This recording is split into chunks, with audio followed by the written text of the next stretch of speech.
مولاي صل وسلم دائما أبدا على حبيبك خير الخلق كلهم. بسم اللہ الرحمن الرحیم. اصلاحی مجلس نمبر 35. صدقہ فطر کی اہمیت اور چند ضروری مسائل. وقت کی ضرورت کے لحاظ سے آج کی مجلس میں صدقہ فطر کی اہمیت اور اس سے متعلق چند ضروری مسائل ہم آپ کی خدمت میں حدیث اور فقہ کی روشنی میں پیش کرنا چاہتے ہیں. صدقہ فطر کی اہمیت. صدقہ فطر کی اہمیت کا اندازہ اس حدیث سے لگانا چاہیے. ترمذی شریف کی روایت میں ہے ان النبی صلی اللہ علیہ وسلم بعث منادیا فی فجاج مکۃ الا ان صدقۃ الفطر واجبۃ علی کل مسلم ذکر او انثی حر او عبد صغیر او کبیر الحدیث. رواہ الترمذی. حدیث نمبر 669 کہ رسول اللہ صلی اللہ علیہ وسلم نے مکہ کے وسیع راستوں میں ایک منادی کو بھیجا جو جا کر لوگوں میں اعلان کر دے کہ ہر مسلمان مرد عورت آزاد غلام چھوٹے بڑے کی طرف سے صدقہ فطر نکالنا واجب ہے.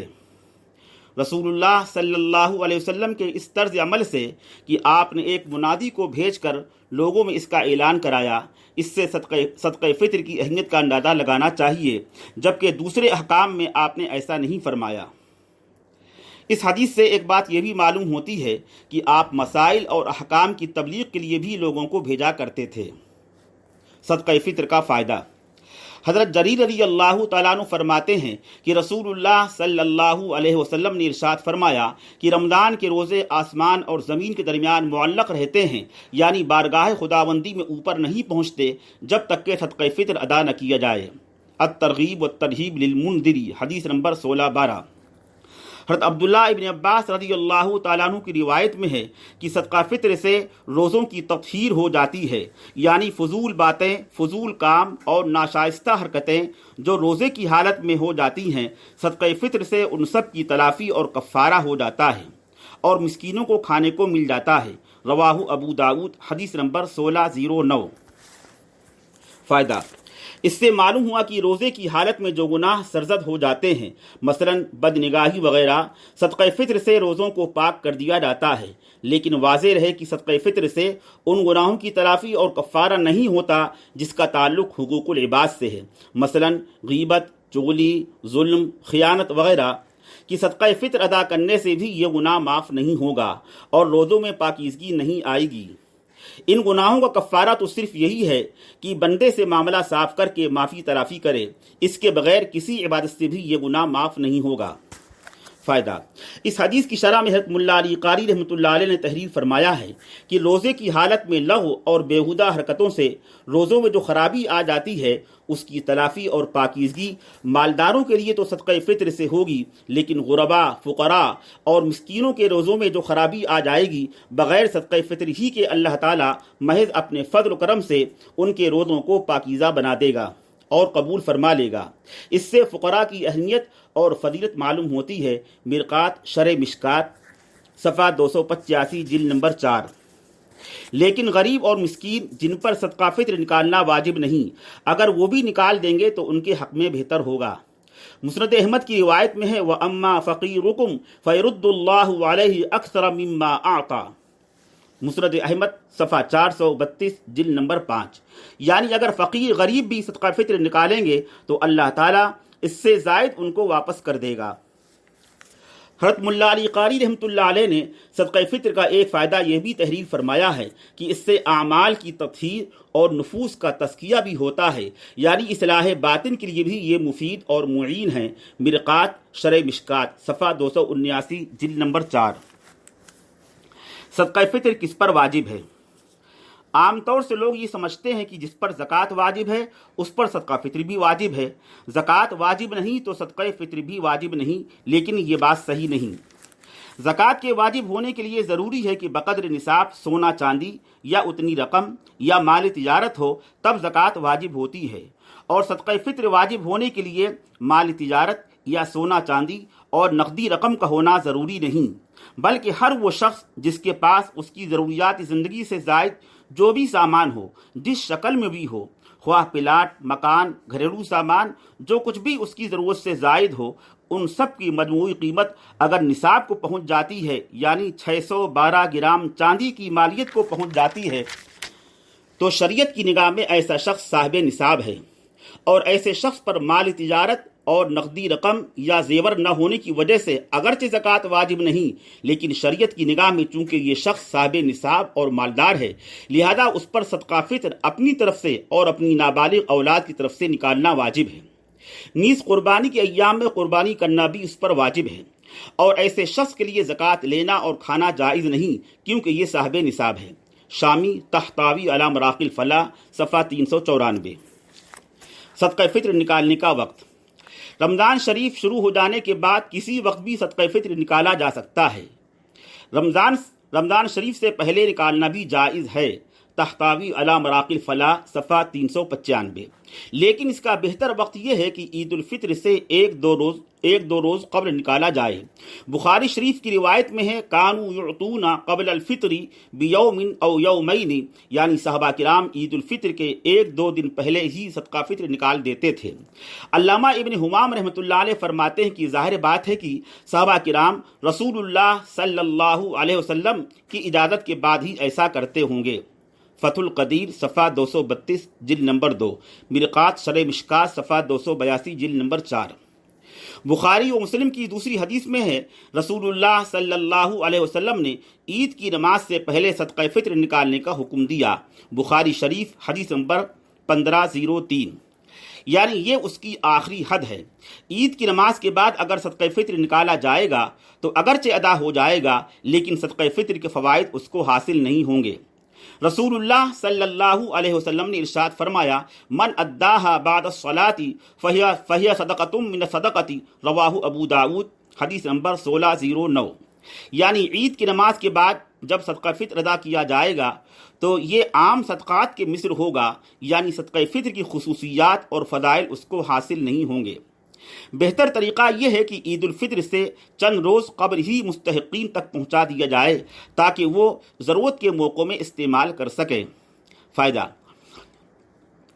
حدیثوں پر نظر کرنے اور صدقہ فطر کی جو روح ہے اس کی حقیقت پر غور کرنے سے یہ بات سمجھ میں آتی ہے کہ صدقہ فطر عید الفطر کے موقع پر ہی غرباء، فقراء اور مستحقین تک اس طور پر پہنچا دینا چاہیے کہ وہ بھی فراخی اور یکسوئی کے ساتھ عید منا سکیں۔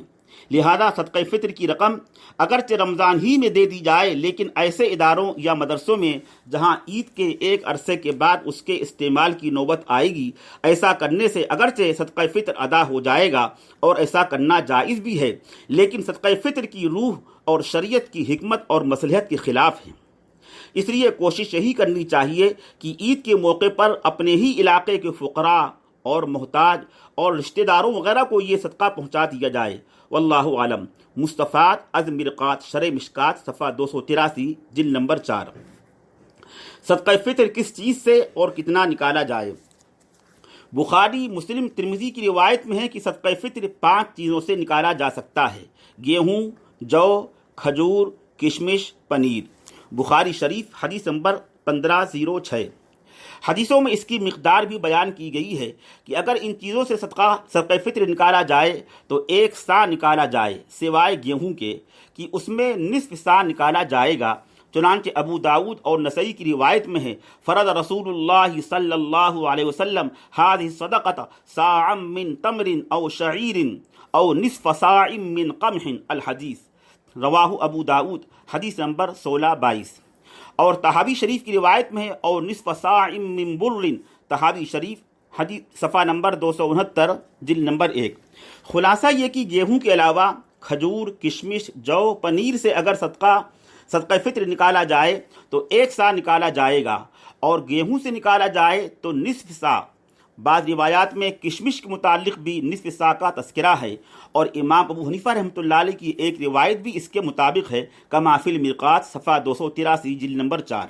فائدہ: عام طور پر فقہی کتابوں میں صدقہ فطر میں نکالی جانے والی چیزوں میں صرف 4 کا تذکرہ ملتا ہے: گیہوں، کھجور، کشمش، جو۔ پنیر کا تذکرہ نہیں ملتا کیونکہ اس میں اختلاف ہے۔ حضرت ملا علی قاری رحمۃ اللہ علیہ تحریر فرماتے ہیں کہ جب حدیث میں اس کا تذکرہ موجود ہے تو اس سے ادا کرنا بھی جائز ہے۔ مرقات صفحہ 283 جلد نمبر 4۔ ہمارے زمانے میں نصف سا کی مقدار، حدیثوں میں کھجور، کشمش وغیرہ سے صدقہ فطر 1 سا کی مقدار میں اور گیہوں سے نصف سا کی مقدار میں نکالنے کا حکم دیا گیا ہے۔ سا یہ حضور صلی اللہ علیہ وسلم کے زمانے کا ایک وزن اور پیمانہ ہے۔ ہمارے زمانے میں گرام کے لحاظ سے اس کی تحقیق اور اس کا اعتبار کرنے میں علماء محققین کا تھوڑا سا اختلاف بھی ہے۔ دارالعلوم دیوبند، ندوہ، ہتھورا باندہ، ہردوئی، علماء کانپور و لکھنؤ کی تحقیق کے مطابق نصف سا کی مقدار 1 کلو 633 گرام ہے اور 1 سا کی مقدار 3 کلو 266 گرام ہے، جبکہ مولانا مفتی سعید احمد صاحب پالنپوری رحمۃ اللہ علیہ کی تحقیق کے مطابق نصف سا کی مقدار 1 کلو 575 گرام ہے اور 1 سا کی مقدار اس کے دگنا ہوگی۔ بعض دوسرے علماء نے بھی اسی کے قریب قریب لکھا ہے۔ دونوں تحقیقوں میں کوئی خاص فرق نہیں، صرف چند گرام کا فرق ہے۔ مفتی سعید صاحب پالنپوری کی یہ تحقیق ان کی کتاب تحفۃ العلمائی صفحہ 532 جلد نمبر 2 میں موجود ہے۔ خلاصہ یہ کہ اگر گیہوں سے نکالا جائے تو 1 کلو 633 گرام گیہوں یا آٹا یا اس کی قیمت دی جائے، اور کھجور، کشمش، جو، پنیر سے نکالا جائے تو 3 کلو 266 گرام یا اس کی قیمت نکالی جائے۔ قیمت کے ذریعے صدقہ فطر کی ادائیگی۔ شریعت نے بندوں کو اختیار دیا ہے کہ مذکورہ بالا چیزوں میں جس چیز سے چاہیں صدقہ فطر نکال دیں، خواہ گیہوں سے یا کھجور، کشمش وغیرہ سے، اور اگر ان چیزوں کی قیمت سے صدقہ نکالیں تو اس میں بھی اختیار دیا ہے کہ خواہ گیہوں کی قیمت کا اعتبار کر کے یعنی 1 کلو 633 گرام گیہوں کی قیمت سے ادا کریں یا کھجور، کشمش وغیرہ میں 1 سا یعنی 3 کلو 266 گرام کی قیمت ادا کریں۔ دونوں کی قیمتوں میں کافی فرق ہے، لیکن شریعت نے اختیار دیا ہے کہ جس چیز کی قیمت کا اعتبار کر کے صدقہ فطر نکالیں گے کافی ہو جائے گا۔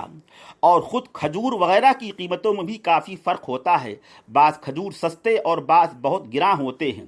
جس کھجور، کشمش کی قیمت کا اعتبار کر کے ادا کریں گے جائز ہے، لیکن بہتر یہ ہے کہ متوسط درجے کی کھجور وغیرہ کی قیمت کا اعتبار کیا جائے، اور اعلیٰ درجے کی بات یہ ہے کہ اعلیٰ درجے کی کھجور کی قیمت کا اعتبار کیا جائے۔ ضروری تنبیہ: ہمارے زمانے میں عام طور پر لوگ صرف گیہوں ہی کے ذریعے صدقہ فطر نکالنے کے عادی ہو گئے ہیں، جو سب سے سستا اور کم قیمت کا ہوتا ہے۔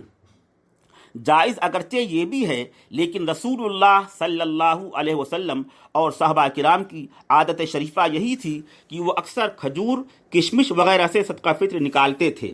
گیہوں سے نکالنے کا تو رواج ہی نہ تھا۔ اس لیے زیادہ بہتر اور اعلیٰ درجے کی بات یہی ہے کہ ہم بھی صدقہ فطر کھجور یا کشمش وغیرہ سے نکالیں۔ اس کا ثواب بھی زیادہ ہے، کیونکہ جب قیمت زیادہ ہے تو ثواب بھی زیادہ ہوگا۔ دوسرے، حضور صلی اللہ علیہ وسلم کے عمل کی اتباع کی برکت بھی نصیب ہوگی۔ اسی طرح قیمت کے ذریعے صدقہ فطر ادا کرنے میں بھی کھجور کے ذریعے قیمت کا اعتبار کرنا زیادہ بہتر ہوگا۔ ہمارے زمانے میں جو عام رواج بن گیا ہے کہ صرف گیہوں یا اس کی قیمت ہی ادا کرتے ہیں، باقی چیزوں کو بالکل ترک کر دیا ہے، یہ مناسب نہیں۔ اللہ تعالیٰ نے جن کو گنجائش دی ہے ان کو بجائے گیہوں کے کھجور، کشمش یا اس کی قیمت کا اعتبار کر کے صدقہ فطر نکالنا چاہیے، یا کم از کم اتنا ہی کریں کہ گھر کے بچوں کا گیہوں سے نکال دیں اور اپنی اہلیہ کا کھجور کے ذریعے نکال دیں، یا بعض سالوں میں گیہوں سے نکالا تھا اور اب کچھ سالوں تک کھجور سے نکالیں۔ شرعاً آپ کو سب باتوں کا اختیار ہے۔ اس کی مثال یوں سمجھیے کہ قربانی کرنے میں شریعت نے آپ کو اختیار دیا ہے کہ خواہ بڑے جانور میں آپ ایک حصہ لے لیں جو تقریباً 1500 یا 2000 میں مل جائے گا، اور خواہ ایک بکرا کیجئے جو 10-15 ہزار سے کم کا نہیں ہوگا۔ دونوں کی قیمتوں میں بہت بڑا فرق ہے، جائز سب ہے، لیکن جس طرح قربانی میں ہمارے بہت سے دینی بھائی بجائے ادنا کے اعلیٰ کو اختیار کرتے ہیں، یعنی بجائے حصہ لینے کے مستقل بکرا کرتے ہیں، اسی طرح صدقہ فطر میں بھی بجائے ادنا کے اعلیٰ کو اختیار کرنا چاہیے۔ اللہ تعالی ہم سب کو اس کے مطابق عمل کرنے کی توفیق نصیب فرمائے۔ وآخر دعوانا ان الحمد للہ رب العالمین۔